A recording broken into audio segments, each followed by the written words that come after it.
eye gold and you're watching the Pigskin Palace.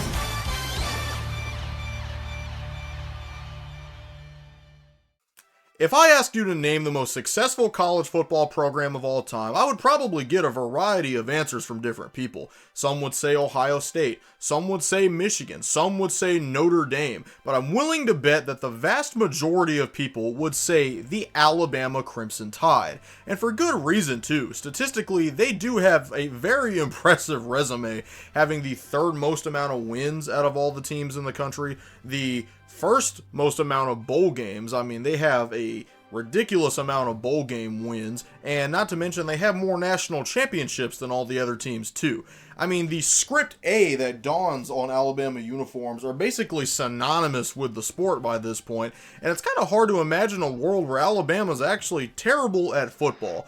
But that world wasn't too far long ago. In fact, a lot of people think those days are coming once again in the near future, with Kalen DeBoer taking over after Nick Saban. In DeBoer's first season, he lost 4 games, which was the most Alabama had lost in quite a long time, which triggered a very hostile reaction from a fan base that only knows winning. But for some members in that fan base, they were trying to say that DeBoer's first season reminded them a lot of the Dark Ages. Now, I kind of don't really agree with that, and here's why. The Alabama Dark Ages were a pretty crazy time for the program, spanning from 1997 to 2006, so we're going to talk about those days today. So if you thought Kalen DeBoer was bad, get a load of guys like Mike Price and Dennis Franchione. Ladies and gentlemen, these are the Alabama Dark Ages. Following the death of Paul Bear Bryant in 1985, Alabama was in need of a new football coach, one that could continue on the winning legacy of the former legend.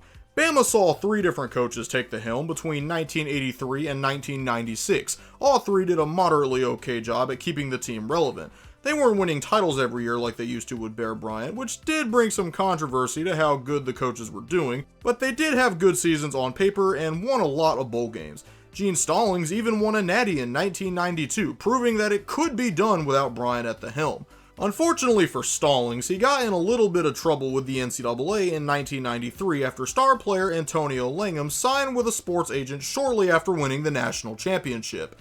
Langham's decision to stay with the Tide for the 93 season made it a massive NCAA infraction. In 1995, Alabama was hit with the NCAA hammer and was put on a probation for 3 seasons, and also had 8 of their wins in 1993 vacated. About 3 months later, the NCAA decided to shorten the probation by a year. Despite the probation, Stallings led the Tide to 3 winning seasons before ultimately getting into a heated feud with Alabama's new athletic director, Bob Bockrath.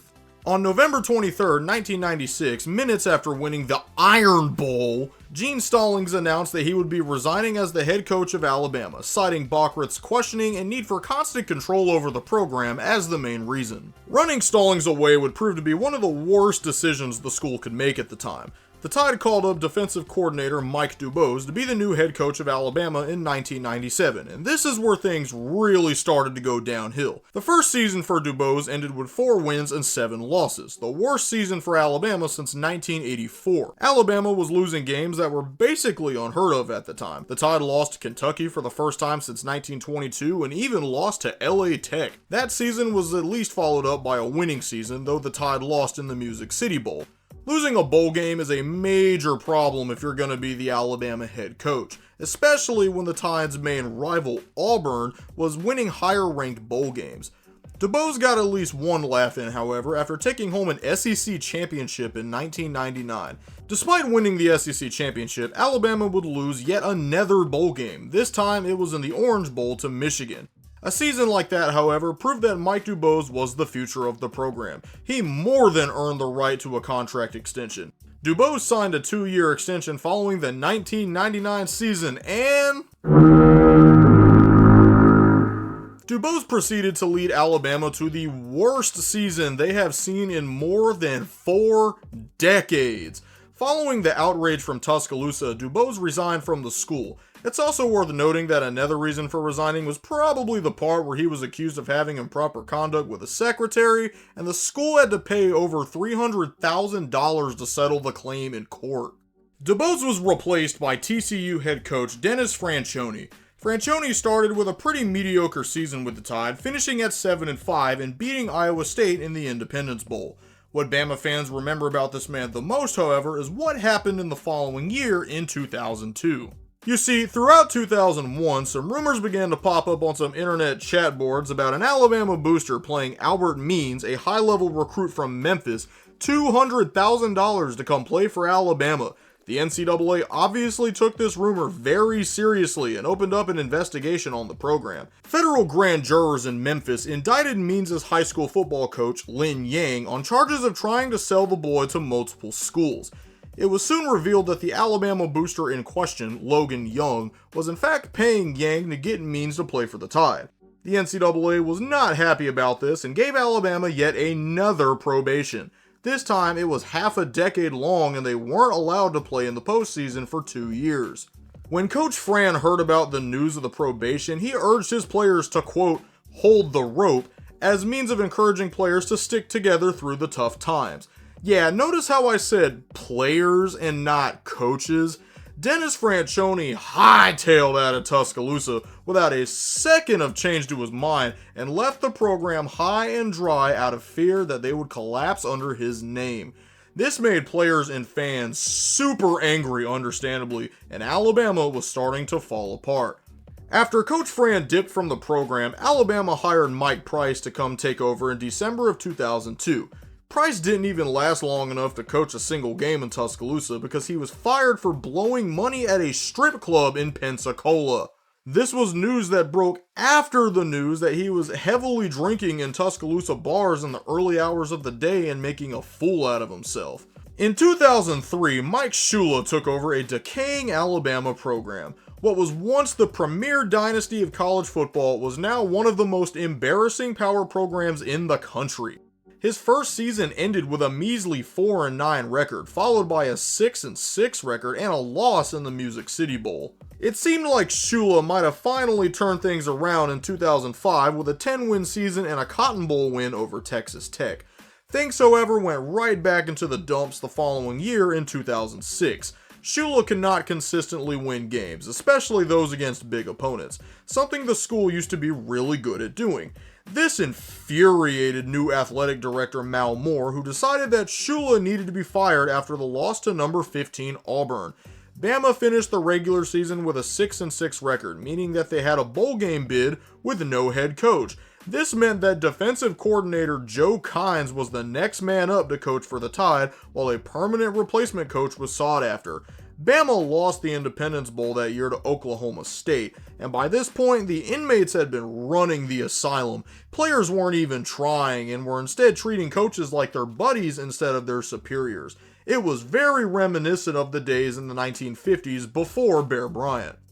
Thankfully for Alabama fans, Nick Saban was hired as the next head coach, and the rest is history. But even Saban's first year wasn't quite out of the trenches. Alabama lost 6 games in Saban's first year, the worst of these being a home loss to Louisiana Monroe, a game often cited as the, quote, most embarrassing loss in Saban's career. Just 2 years later, however, Saban would help the Tide win its first national championship since 1992, and the dynasty would thrive once again, soaring Alabama into the national spotlight. The NCAA just had to slap Alabama in the face one more time for good measure, though.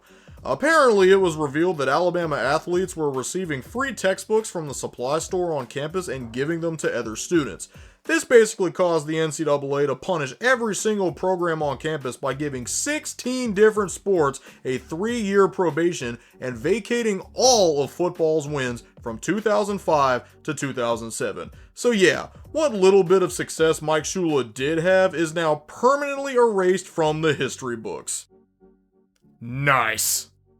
Alabama, without the vacated wins, finished with 67 wins and 55 losses during this period. With the vacated wins, it's 51 wins and 55 losses. With Nick Saban alone, the Tide had 206 wins and only 29 losses.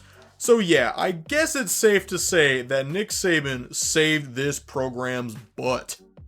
Thank you all for watching another exciting episode of The Pigskin Parrot. I'm so grateful for everyone who decided to tune into this video today. Thank you very much. We are so close to 1,000 subscribers, I can just taste the success from here. If you guys wouldn't mind liking this video and subscribing to the channel to make that happen, I would greatly appreciate it. And when you subscribe, don't forget to hit that little bell icon next to it so you get notifications every time a new Pigskin Parrot video is posted.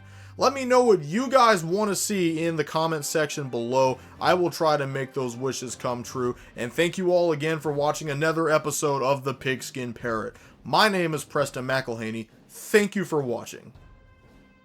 Again, we are moments away from Mal Moore, the athletic director of the University of Alabama, introducing Nick Saban as the head coach for the University of Alabama for the first time. It's been a tough last 7 weeks for the University of Alabama. Mike Shula fired just after Thanksgiving. There was a lot of controversy about how Mike Shula was let go, and a lot of backlash in the public as well. He had a chance to address his team on a Sunday night.